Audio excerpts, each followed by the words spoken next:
Hey, what's going on, everyone? Welcome to another episode of About Abroad, where it's my job to introduce you to people who have built amazing lives for themselves in various foreign corners of the globe. We're talking with expats and thought leaders about moving abroad, remote work, visas, and all the fun and practical knowledge that you need to know to follow in their footsteps. If you've ever dreamed of making a life for yourself overseas, maybe working remotely or embracing long-term travel, retiring or studying abroad, or even just taking a peek inside life beyond your borders, you've landed in the right place.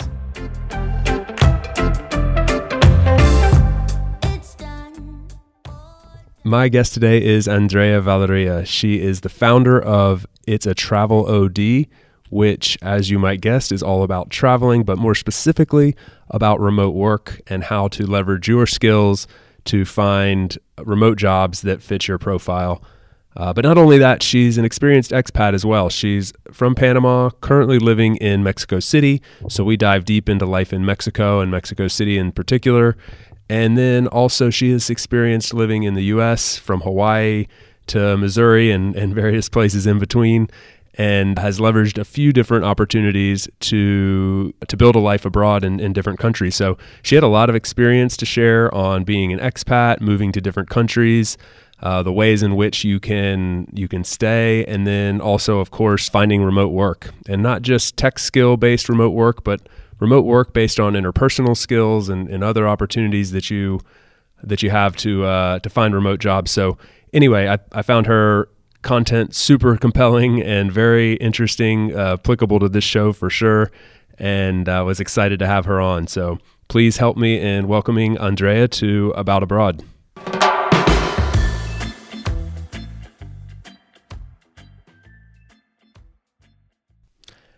Hey, Andrea, welcome to About Abroad. How are you?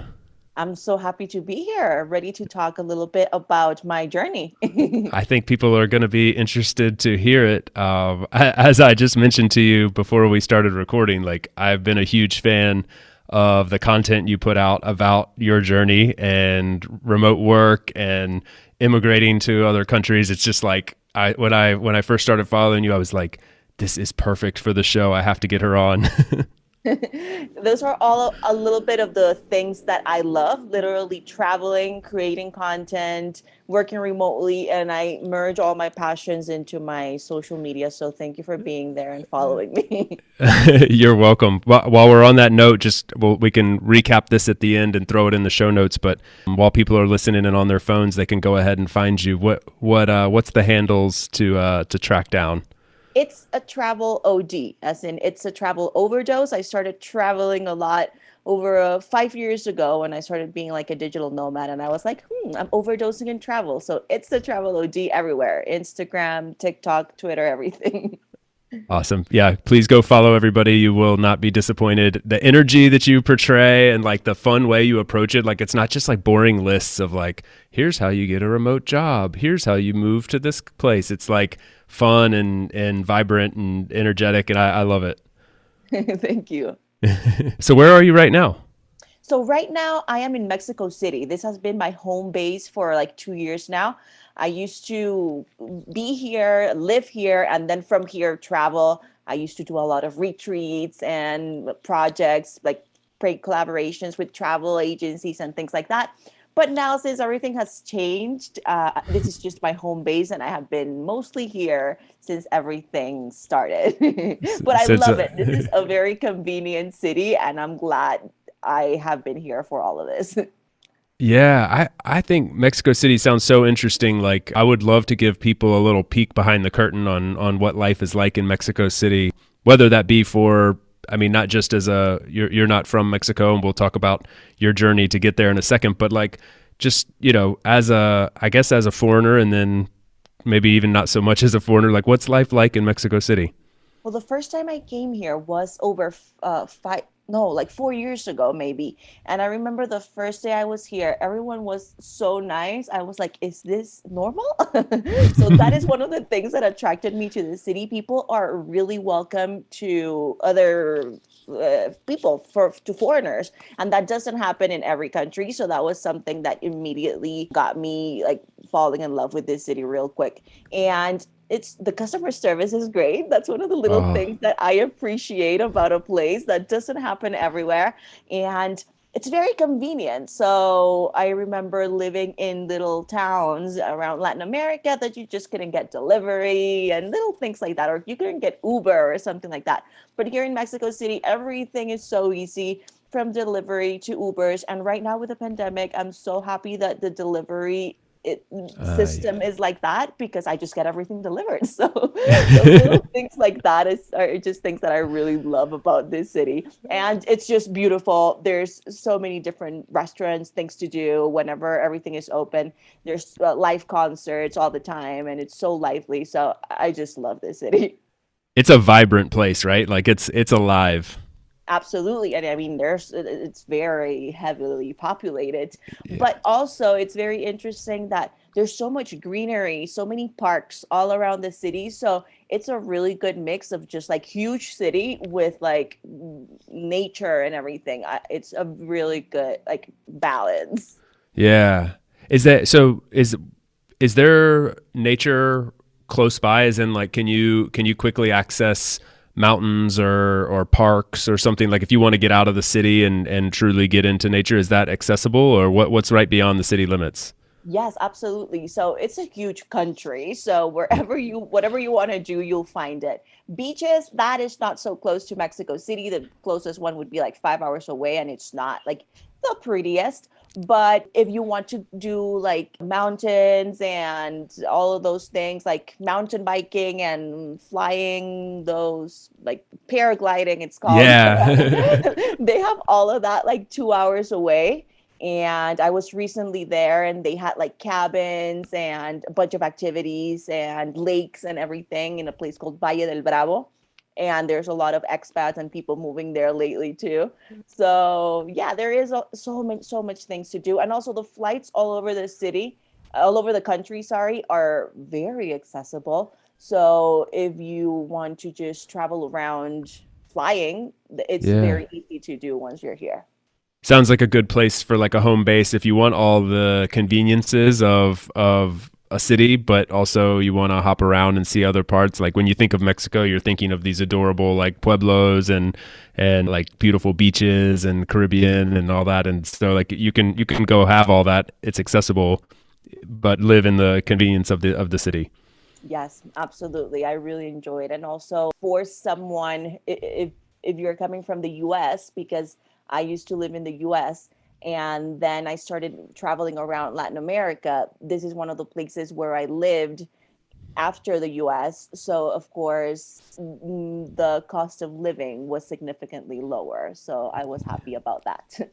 Yeah, that's a good point. I hadn't I guess I tend to think of it as such a metropolis that like maybe that dissipates a little bit. Like it's not going to be so inexpensive, but that's very noticeable. Yes, absolutely. And of course, you can go ahead and live in like Condesa and Polanco, which are the expat neighborhoods, and they are the like the nicer neighborhoods of the city.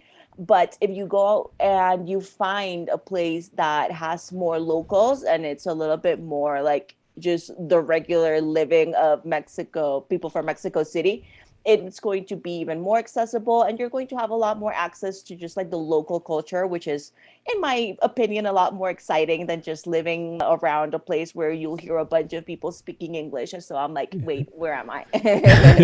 Yeah, I never get that. Like, if you're gonna move to another country, and most people that would be listening to this, like, presumably if they're considering Mexico City or if it's on the map, like, you probably want to go and get into the culture. Like, what's the point in like moving to a little America or something and just being surrounded by the same people? Like, go get some perspective. Yes, I absolutely agree. I love moving to places and actually feeling like local. Like, of course, I want to do all the sightseeing and I want to do the fun stuff the first few weeks. But after a while, I actually really want to have a little bit of a routine, especially when you're moving and you're like in different countries. You want to have a sense of like normalcy and just like not just traveling all the time because that would be a little bit weird. I was a Yeah. digital nomad for a while, like moving every month, and that was exhausting. That was a little bit too much, and it just didn't give me enough time to like both sightsee and work because Yeah. as a digital nomad or a remote worker, you still want to work even though you are traveling, right? So yeah, I like to find things that are more normal, more local. Yeah, and I think even like taking that a step further, I feel like you want to work at a high level, right? Like you want to feel good about your work, not like you're just like squeezing it in and you Right. know like just fitting it into your day. You want to be like, okay, I'm going to sit down, I'm going to do a good job. It makes you feel good to do that, and then you can move on and go thoroughly enjoy diving into the culture of your new home. Right. Yeah, and I think Yeah. that's one of the mistakes that a lot of people make when they are new remote workers, because of course all the flexibility and the freedom, they're like, oh, I'm going to work while traveling. This means that I'm going to work 4 hours a week. But that Yeah. is not the case. That is not real, especially not when you're starting. You probably don't have enough sources of passive income to do that. So you definitely want to have kind of like a normal life, even if you are traveling or moving abroad. Yeah, yeah. I think the moving all the time thing is for me personally like also overrated. I did like the same as you, bouncing around month to month, and then after a while that became like 3 months, and then it was 6 months, and then it was like okay, I just want to be in one place and travel from here every now and then, Yeah, I and think it's definitely a fun thing to try for a little bit. yeah. I wouldn't recommend it, but if anyone wants to try it, you can go ahead. If you're exhausted 6 months later, please send me a DM on Instagram and be like, yeah, you were right. You mentioned this a second ago. I meant to follow up with you on it. Is so the expat community in Mexico City, is it pretty like do you feel like you can tap into a local expat community if you want to, or it's there, it's accessible, or is it on the other end of the spectrum and overwhelming? It's definitely there. And I always recommend Facebook groups if you want to go and meet other digital nomads or other expats. They have activities and things going on all the time. I usually, when I travel, I am not that interested in the expat community. I kind of want to meet people from Mexico City. So, Yeah. like, all my friends here are from here. My boyfriend is from Mexico City. So at this point, I eat spicy things and everything. So I am pretty much Mexican. You've really embraced the culture. Yeah, I have the same Absolutely. perspective. That's what makes it fun, right? Like you get deep into the culture. So that's awesome. So you say that you say, oh, I'm pretty much Mexican, but you are actually originally from Panama, correct? Yes, I am from Panama City, Panama. I was born and raised there. And then I moved to the US for college.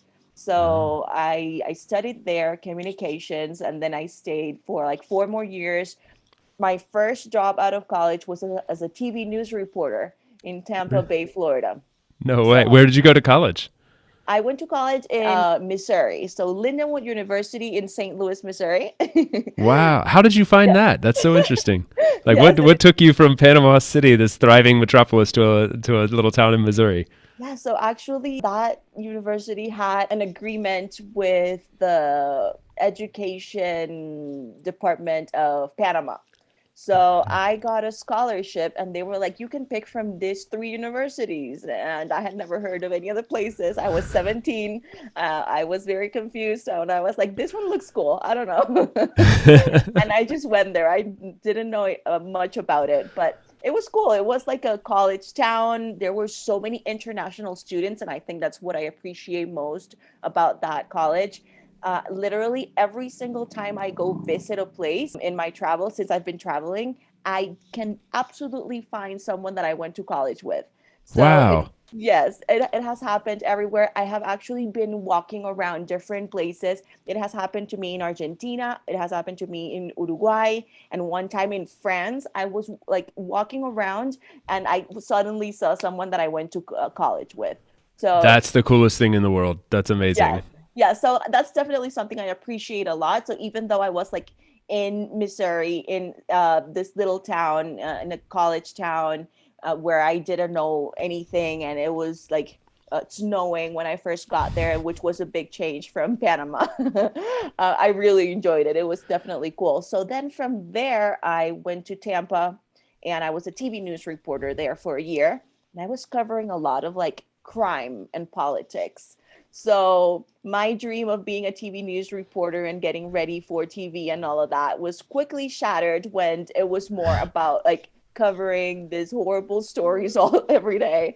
That can be And depressing, right? it was, I was just going to say the same word. It was absolutely depressing. I remember in my year working there, in December, I covered murder, and then December 25th, so Christmas, and then New Year's, I was covering the funeral of that murder. And I was like, wait, I do not want to continue doing this. So, This is not how I plan to spend my Christmases. I'm yes, no. I'm curious, like for you coming from Panama, had you before I asked this question, had you lived in other places before? Like you lived in Panama in the U.S. Was that it at that point? At that point, yes, I traveled, but like Hmm. little family trips. But no, when I moved to the US, I was 17 and I had lived in Panama my whole life. So That's a huge step, and probably prepared you for a life of traveling and exploring other places later. But I wonder if, as a like you're covering these shows, these situations in Tampa, like coming from Panama, was that like shocking? Like these kind of things, like you're talking about murders and intense violence. Like, was this like I'm not accustomed to this kind of thing, or was it like, oh, I know this, I'm okay with this, but like it happens to be my job now, and that's weird. well, you just have to like develop a thick skin really quickly while on the job whenever you're covering those things.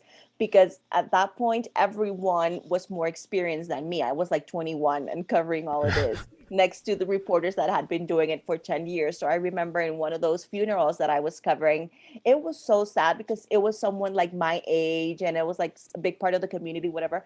And I was behind the camera, like trying not to cry. And there were like these big reporters around me, like just looking at me like this little girl, what's like she's new, clearly.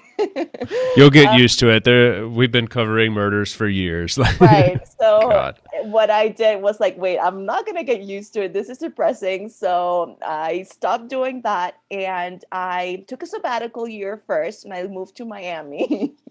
And I was just like living life, partying, traveling, and I don't know, that's what I decided to do to take a break from all of that. But then I actually went and got my master's degree in Orlando, Florida, and it was in entertainment business. And that's when I started learning even more about things like digital marketing, self-publishing, entertainment law, all of these really cool things that I definitely use now, like in my career. And while I was doing that, I also started vlogging, like video blogging. Mm. And that is really when all my like love for content creation really like went to the next level. So I was doing my master's degree and starting like a YouTube channel. Then I remember the first time someone contacted me via LinkedIn. They were like, "Hey, our budget is $400. Can you make 4 video blogs about this?" And I mean, at that point, I had been blogging for like 6 months, and I was like, "This is so exciting! Yes, absolutely." Maybe like, I'm rich. You're throwing money, Yes. dollar bills And, up in the and air. I was so excited. I was like, wait, they're really paying me to make vlogs that I make for free and here in my living room. This is great. Like that was my first taste of really like doing what you love and getting paid for it. So yes, that was like the start of my content creation days.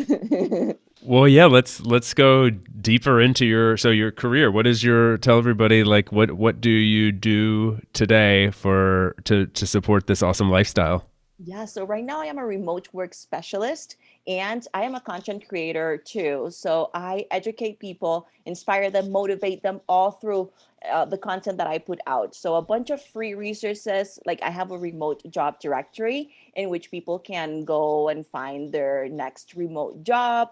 And I have paid services and products. So, for example, I have a book that's on Amazon. I also have services like I help people remotify their resume. So I help them get it ready for remote job applications. And then I also have a course called Land Your First Remote Job to help people from like the very beginning to actually landing their first job. So I provide all services and content around that. So cool. It's such a I was thinking this before we started talking. Like, it's so, I mean, I review a lot of resumes in my day job, and we're a team that's growing, and so many people want to work remotely. Like, I don't want to say everyone because it's not for everyone, but like Right. a very high percentage of people would choose flexibility over not flexibility. And so you get resumes from people with all sorts of backgrounds and all sorts of experience.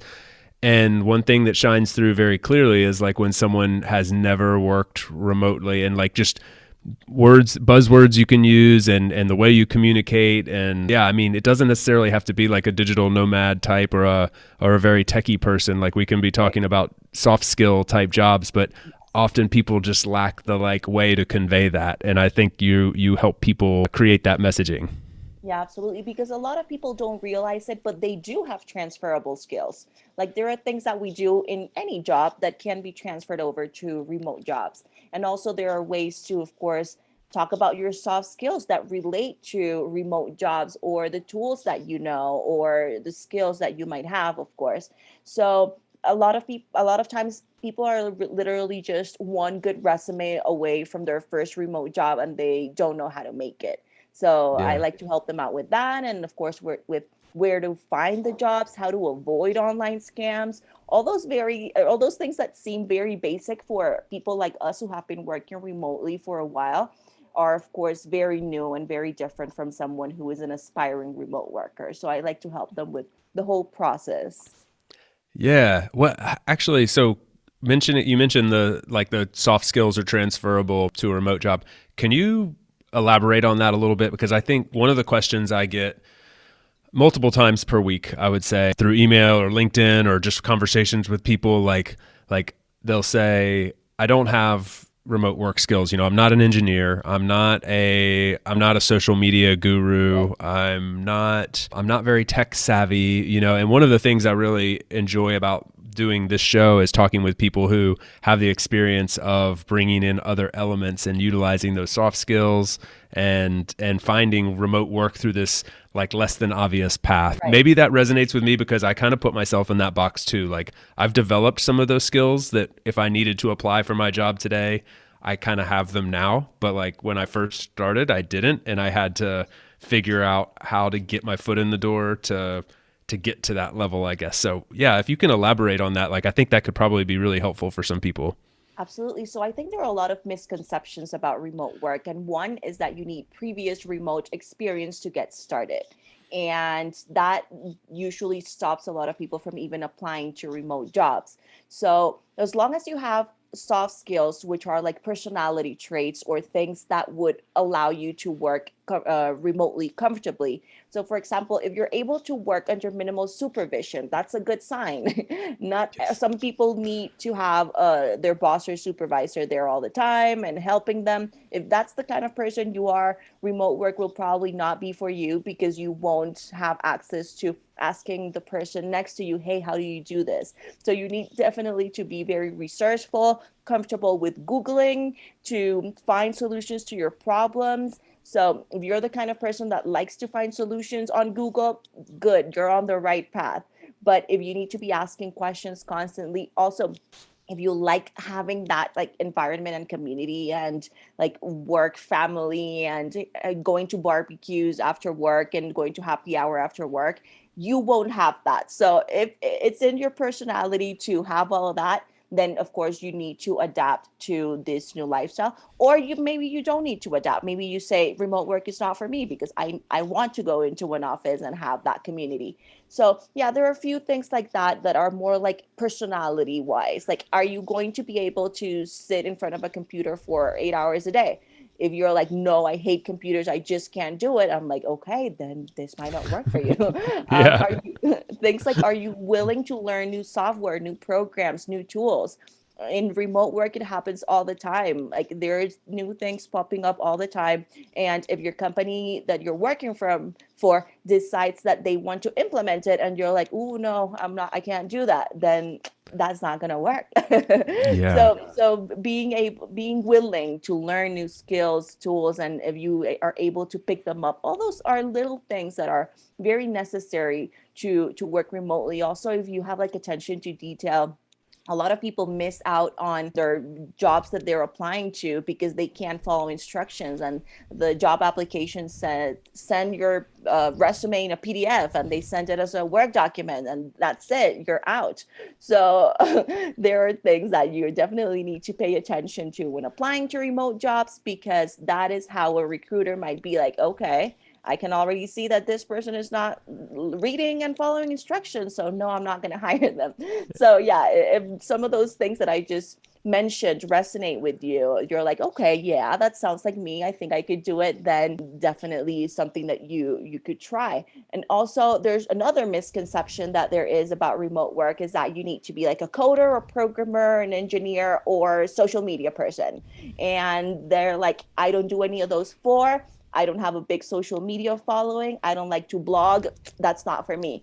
But there are companies like the one you work for that are fully remote. So that means that everyone in that company, from the HR person to the accountant to the social media person to just everyone in the company, works remotely. So it doesn't matter what kind of education or background or experience you have, there's going to be a job out there for you in which you do not need to change industries or learn something completely new. You just have to learn the tools to do your same job that you've been doing, but do it remotely. So that is something that scares a lot of people. They're like, there's no way I can get a following of 10,000 to work remotely. And I'm like, no, no, no. What do you need that for?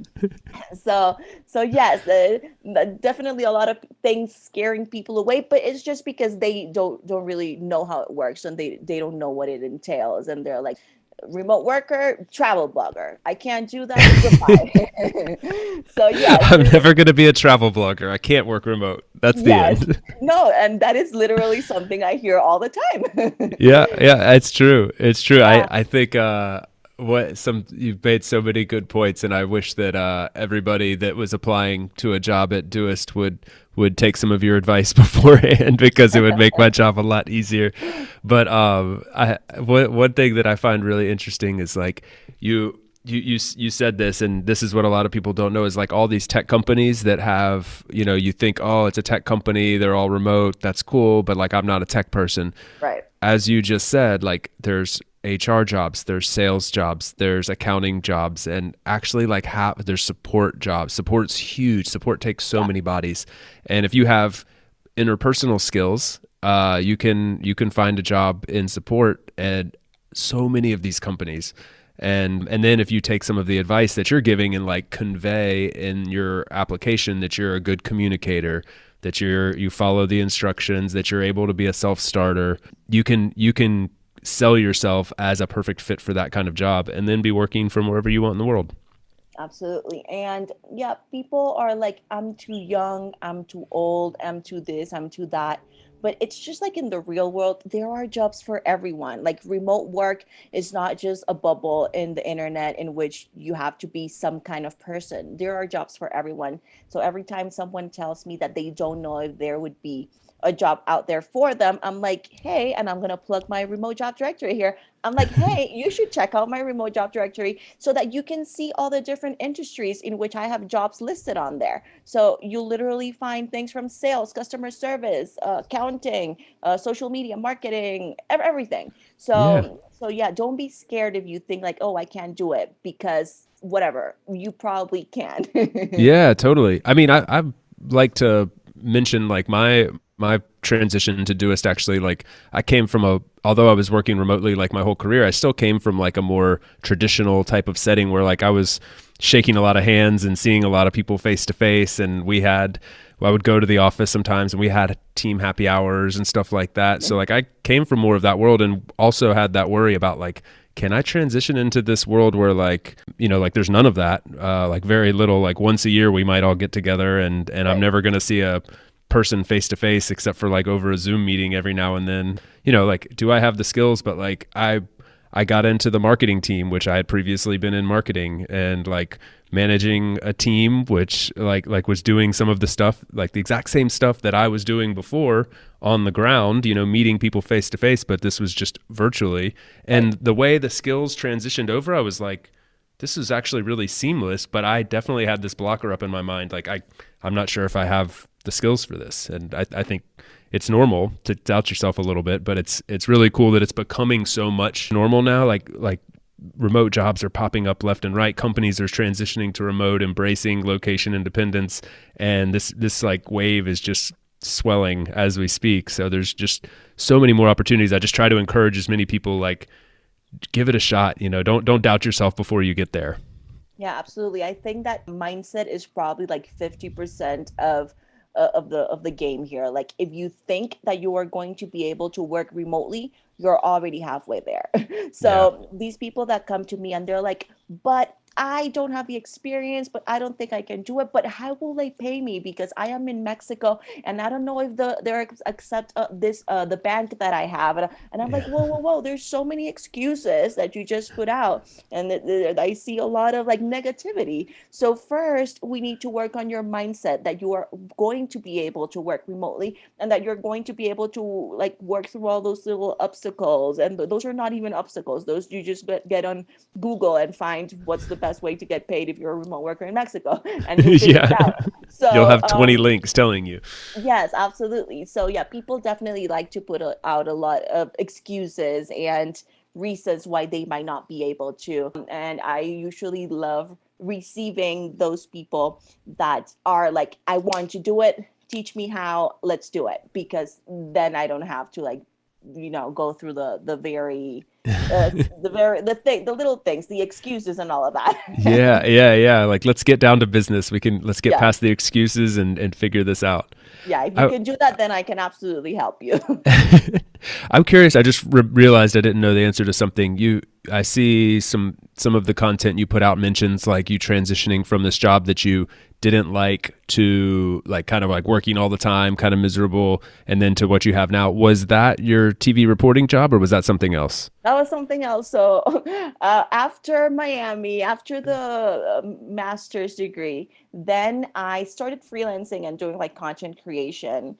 But then I got this opportunity to work for a photography company that worked in hotels. And these hotels were in Hawaii. So they were like, hey, do you want to move to Hawaii? And I was like, I don't really think I want to do the job, but I do want to move to Hawaii. So Perks of the job.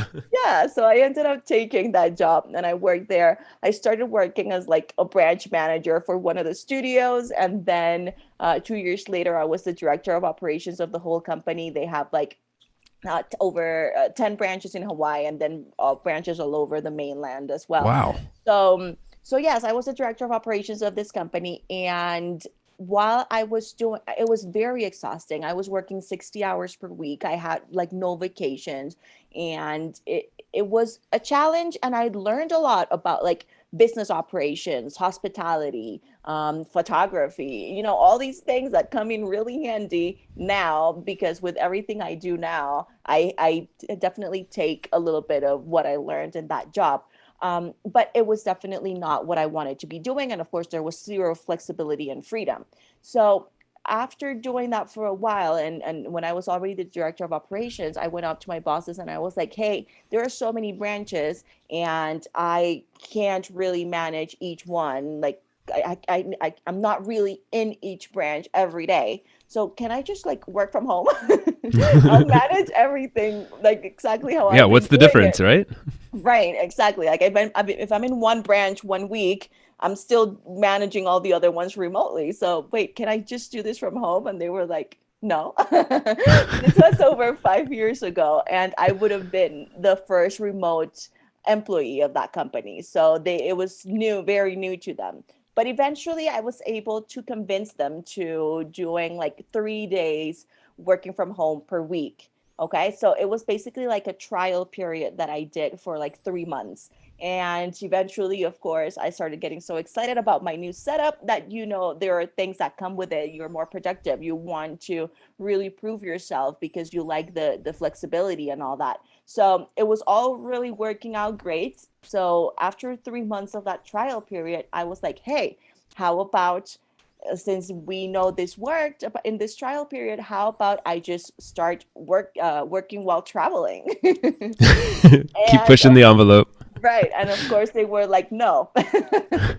And then I kept pushing. I was like, how about this? How about that? I negotiated and eventually they allowed me to work while traveling. So that is how I transitioned to my first full-time remote job. It was the job I already had, but I transitioned.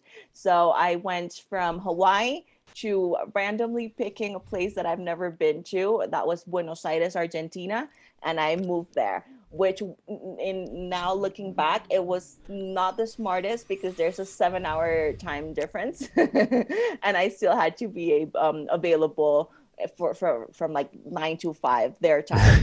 So I was working odd hours, but I was working like 3 p.m. to 11 p.m., which is something that happens sometimes when you're a remote worker. You just have to adapt to a different time zones. And I'm a night owl. So working from 3 p.m. to 11 p.m. was actually fantastic. Cool. Yeah, you Yeah. had your mornings to yourself, and then you just work during the evenings when you're at your best anyway. Right. No, I had the mornings to sleep, Yeah. and then I had the evenings to work. And then when I stopped working at 11 p.m. in my day job, my regular remote full-time job, then I started building my platform, and it's a Travel O.D. So Ah, okay. yes, from like 11 p.m. to 3 a.m., I would work on building my brand and all of that. So that's, Wow. I mean, it's really cool that remote work gives you the flexibility because you don't spend time commuting, you're not as exhausted. Of course, you get a little bit more control of your time, even if you have a set schedule. So I would take advantage of all the time that I had left to build my brand. And then that's when I started over 5 years ago, my road to self-employment, which took a while. That's some really good inspiration though. I think for people like, and I won't like regurgitate my story, but I have a lot of parallels with like my path that I took to get to like pure location independence. It was very stepped and organized and kind of planned out and take one step forward, two steps back, two steps forward, one step back, get a lot of no's from people saying, no, we can't do that. And then eventually, Right. yes, okay, we can do that. But like, I think that's something that can be overlooked sometimes. Like maybe you're not going to get like exactly what you want right away. Like maybe you're not going to transition from being a college student to full location independence and you're the perfect job that you want, getting the exact money that you want. Like you might have to cut one of those corners off and work your way up to it over the course of a few years or something, but keep your eye on the prize sort of thing. Yeah. Yeah. And a lot of people are like, okay, I want to work remotely. I want to do what you do. I want to be my own boss and own my own digital business. How can I start? And I was like, okay, first of all, let's slow down because there might be 80,000 steps before you actually get there. So people need to be really patient, creative, and hard and work hard all at the same time in order to figure out what is exactly what they want to do and how to get there. So in my case, the first full-time remote job that I had was literally the first step. While I was doing that, I was building my brand. And while I was doing that, I started trying to get new, like little freelancing clients here and there.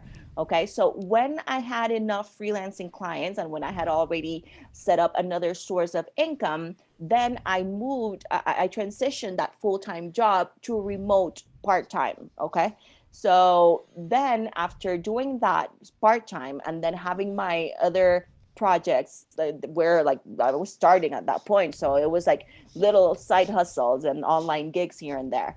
So I did that for like maybe a year. So the part time, I never left that job because until I was like absolutely ready because you do not want to lose a source of income that's like stable. So I am never going to tell people like just quit your 9 to 5 and start traveling the world and you're gonna live your best life because no, no, no. You want to make sure that you have some income coming in and you want to do it in a smart way, slowly, so that your traveling can be sustainable. Otherwise, you're going to be really stressed out because you have no income and you don't know how to do things. So After I was part-time and freelance for a while, I started a business remotely, a cleaning business, really random, I know, but I started a cleaning business in Panama in which I had a partner in this business. They did all like the operations and hiring and training of the cleaning ladies, and then I would do like the marketing, setting up the website and our social media, well, it's all of that. And then I did that for a year, and eventually it got kind of successful, but we just couldn't deal with it anymore, and we sold it. So when I Nice. sold it, then that was like a good income, A or nice little buffer to carry you over yes, through a yes, transition. Yeah. correct. And then after that, I went basically freelance, full time freelance. And I did full time freelance for a while. And then that is also when I started setting up like my passive sources of income. I published a book, which has done really well. It's on Amazon. That was my What's it called? first. So You Want to Vlog. So Vlogging. you want to vlog. Yeah. So You It's in Want and to it's Vlog. in English. Yes, it's in English. Yeah. It's on Amazon, and it's been a really good source of income since. So I am It's really happy passive, about that. right? It just Yes, just absolutely. keeps on coming in every now like every month, right? Yes, and that was the first source of passive income that I was building while I was freelancing.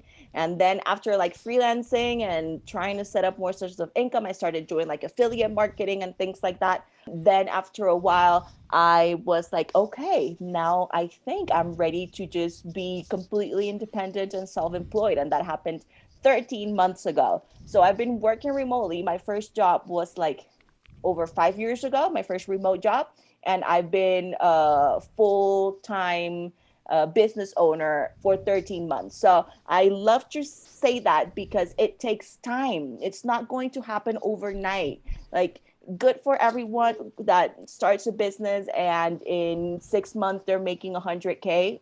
Great, good job. But that is not how it usually goes for a lot of people. So I like to share my story because it's, I think, a more realistic way and a way for people to not get overwhelmed thinking that they have to make 100K in their first 6 months of working remotely.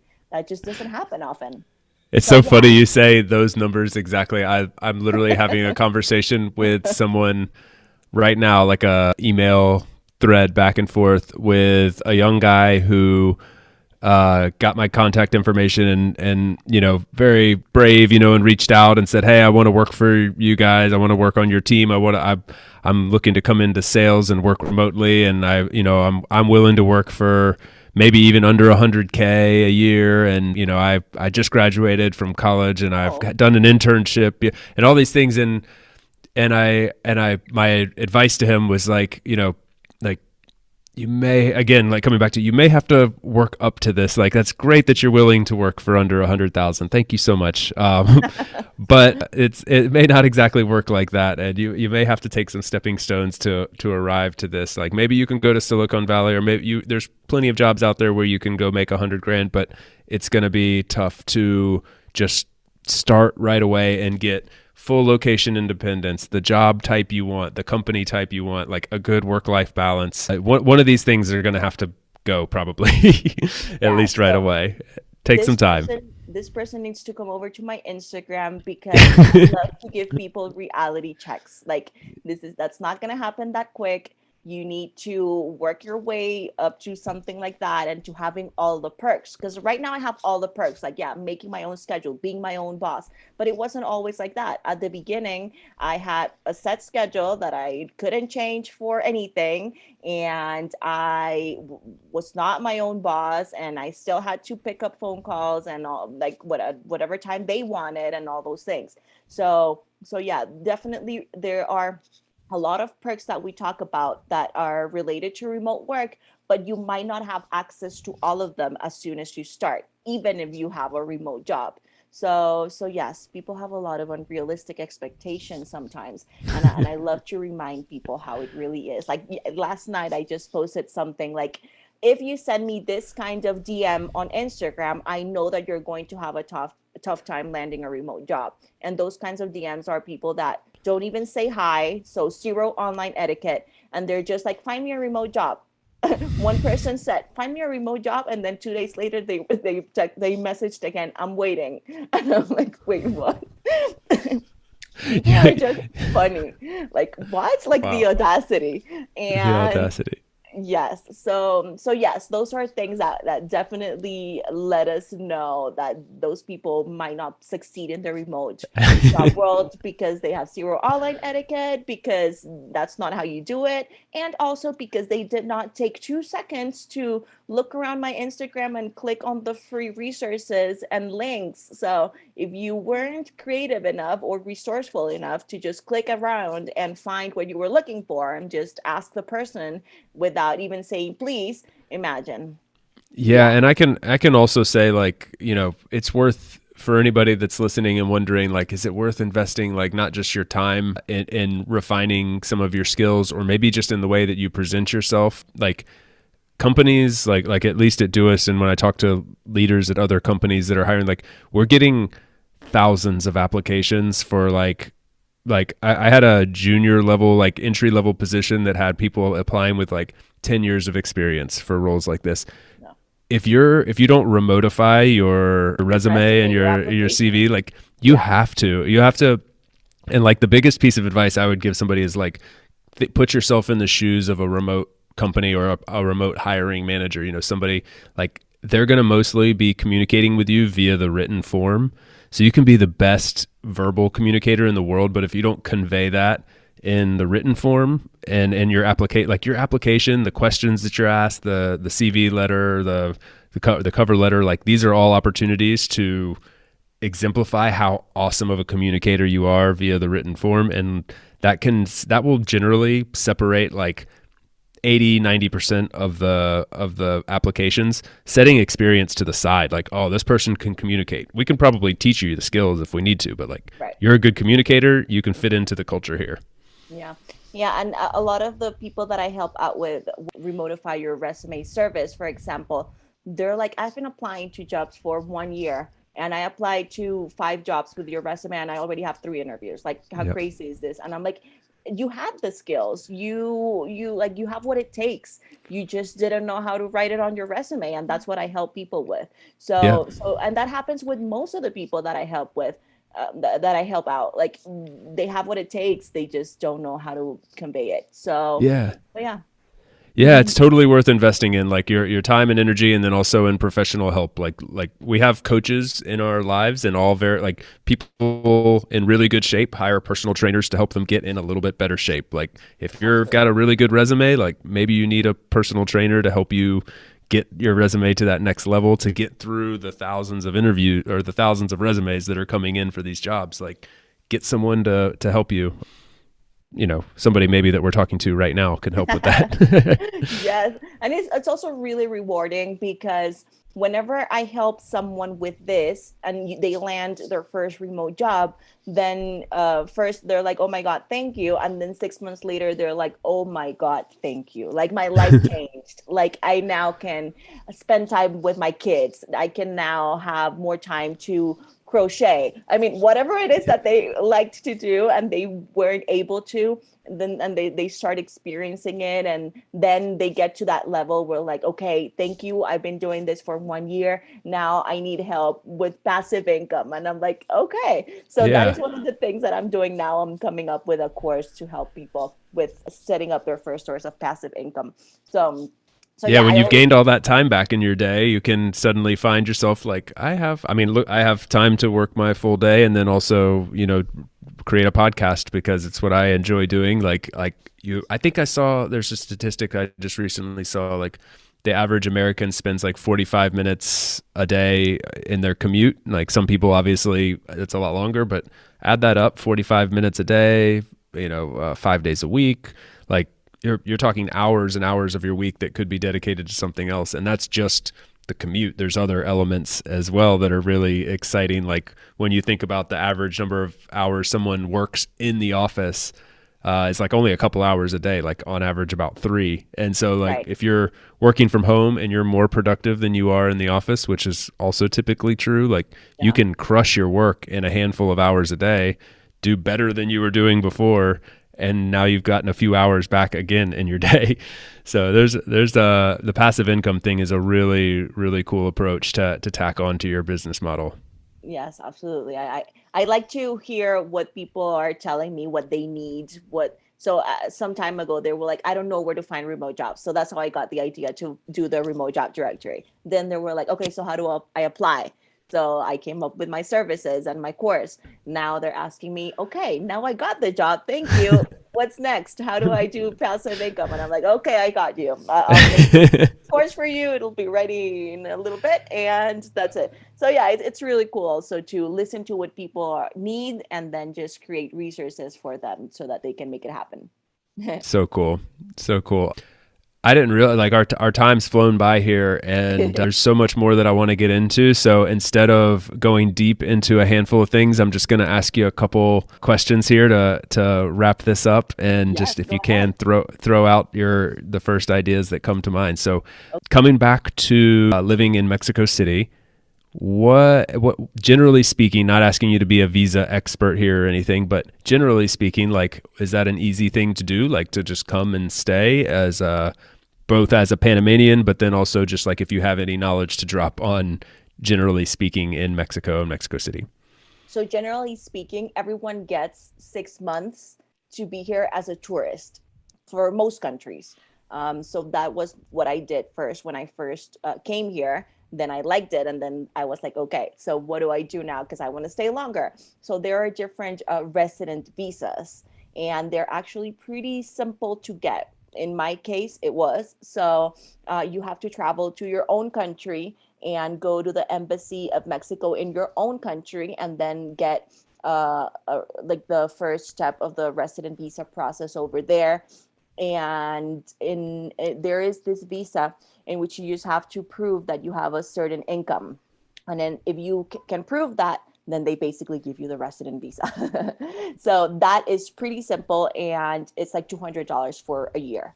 So that Cool. was it. That was how it worked in my case, and I know it's the same for Americans. So it was pretty easy. Like visas are not that easy in a lot of places.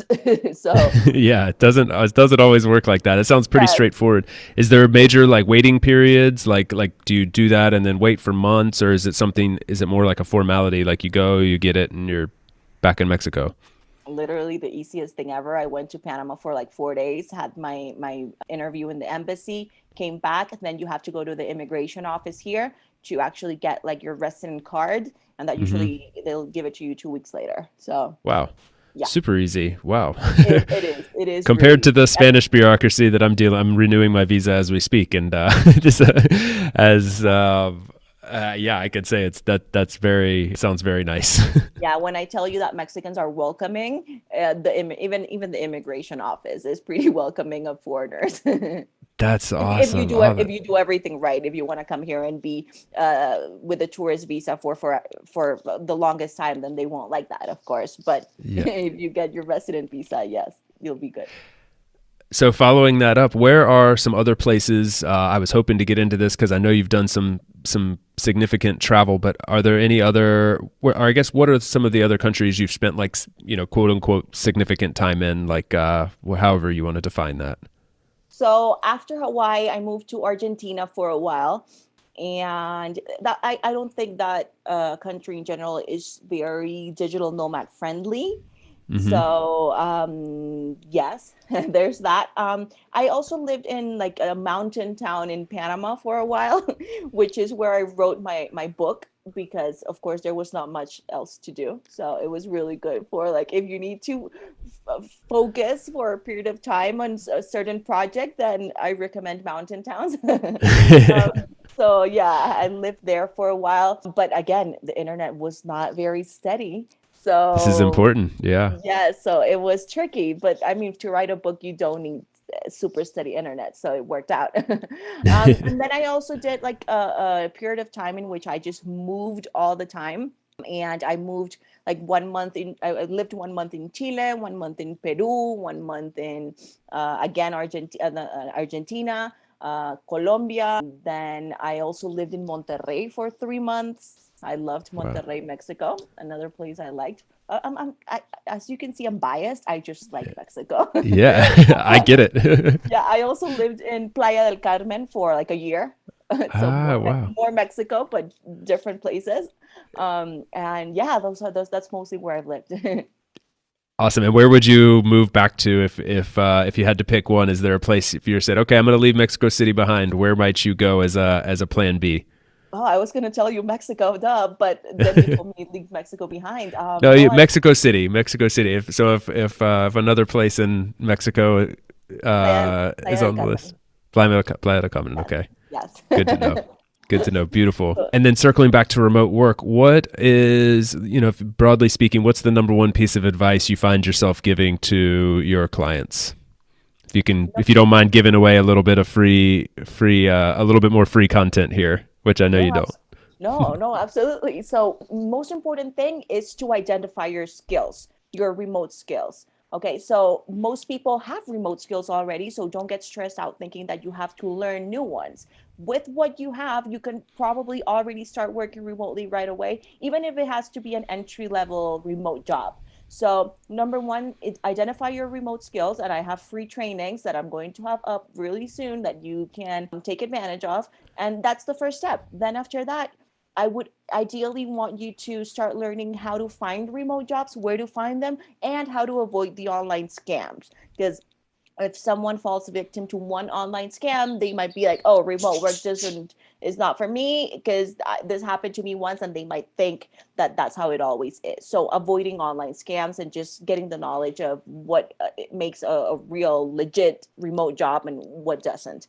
So those are some of the things that I would want people to do first. And then after that, just either learn how to remotify their resume, how to get creative and use tools like LinkedIn, and how to even use social media, not to like position yourself as an expert and all that, because that's just another step of the way, but on how to find jobs. Because if you are following the right people on social media, instead of just looking at funny memes and cat videos, you are going to be able to maybe find your next remote job. Like there's this girl on Twitter that I follow that posts a bunch of writing jobs. So if you're a writer, you have to find the people that are like her and follow them instead of following the people that just post recipes. And nothing wrong with recipes. I follow a bunch of people that post recipes.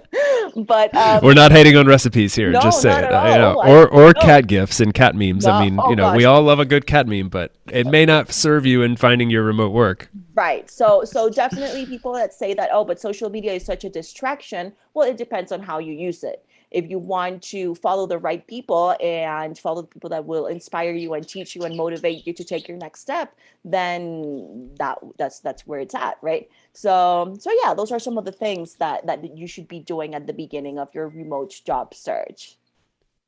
Awesome. Such good advice. Like I said, I wish more people applying to our jobs at Doist would follow this advice. I hope that they will. Andrea, this has been awesome. Like I had so much fun learning a little bit more about you and your story, and the like I said, the content you put out is amazing, and the advice you gave here and your story is really, really cool. So I hope and I'm pretty sure that people are going to get a lot out of this and learn quite a bit. No, thank you so much for having me and for taking the time to share my story with your audience. Yeah, definitely. And I'm glad you brought your you have the bird friend in the background that joined us as well. So Yes, thanks to he or she. yes. The good thing is that it didn't join us for the whole thing, not just at the end. It's very Yeah, respectful. exactly. It wanted to join in on the fun before we signed off. Yes.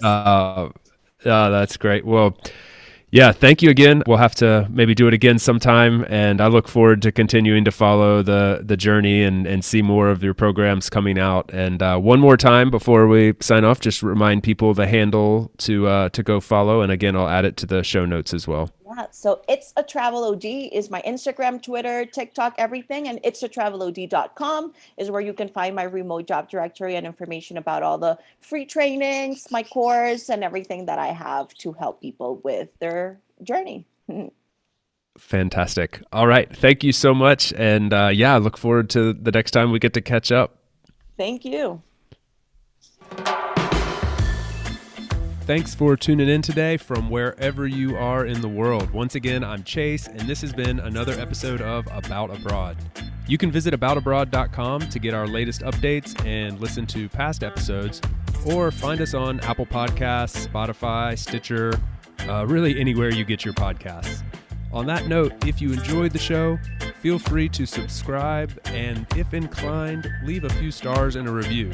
It's truly, truly appreciated and will help more wanderers just like you find us. Until the next time, adios from España.